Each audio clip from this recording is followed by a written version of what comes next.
Starbucks employee got the boot for apprehending a robber in his store. Starbucks reckons there's never any cause for violence in a retail environment. The chap wrestled the robber to the ground after taking a thwack to the noggin with a gun, only to discover the blighter was brandishing a fake. Rather than letting him scarper, he took matters into his own hands and tackled the rascal. If you think that's daft, some folks have been instructed not to offer so much as take a plaster to a customer or intervene if they're taking a tumble.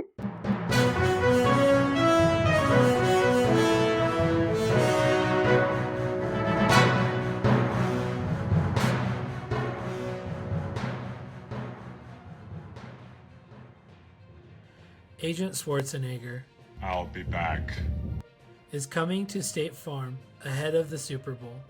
The question is not whether he'll be back, but if he'll be a good neighbor, like Mr. Rogers.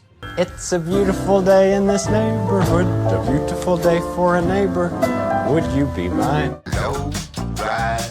Mauro Canelo surfs with his dog Efrus, a Jack Russell Terrier, in Peru.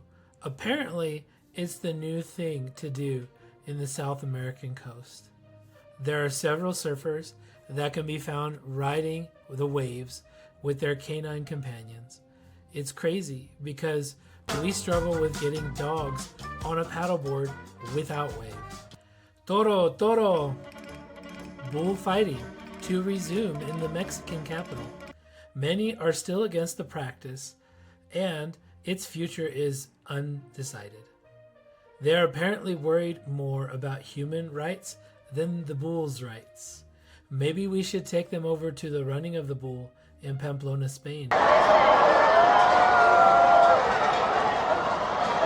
Then you might have a case for human rights. A meal fit for a king. In Mexico and Spain, folks during Christmas bake a cake called La Rosca de Reyes, or the King's Ring, wherein lies a muñeca or doll, and if you get this doll, you have to bake another cake for the others involved. Apparently, in New Orleans during Mardi Gras, they cook a cake called the King's Cake, and they're good enough to die for, or at least steal for. Everybody down on the ground!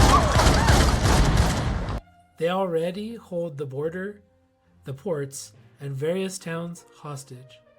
Now the cartels are holding the ancient Mayan archaeological sites hostage. And the worst part is that in case of a standoff, they hold... I have the high ground! I wear my sunglasses at night. Do you? Move over, Corey Hart. Heidi Klum also wears her sunglasses at night. I wear my sunglasses at night so I can. Her cover of the hit single comes as the song celebrates its 40th anniversary. It makes you wonder, does Natalie Portman wear her sunglasses at night? What about Jennifer Lopez, Charlize Theron, Jennifer Garner? I could see a whole sunglasses medley video. Oh, Apple, if you could ever find it in your heart to sell an affordable product. I can't believe you are charging $3,500 for your new VR headset. You sound like Big Pharma. We gotta pay for research and development. Bull crap. Throw your customers a bone for once. Vermont is working on a wealth tax law. So what is Vermont to do with all that extra money? Do you think that it's going to go to the people that need it? I can't afford to pay the heat. I've had to farm out my kids. You know, to keep cutting shifts down at the docks. How much will go into the pockets of legislators? We incentivize the wealthy not to build the economy and the poor not to work. Why don't we provide the wealthy with incentives to give back and the needy to do more for benefits? Ithium. Energy Secretary Jennifer Granholm says there is too much political nonsense against electric cars.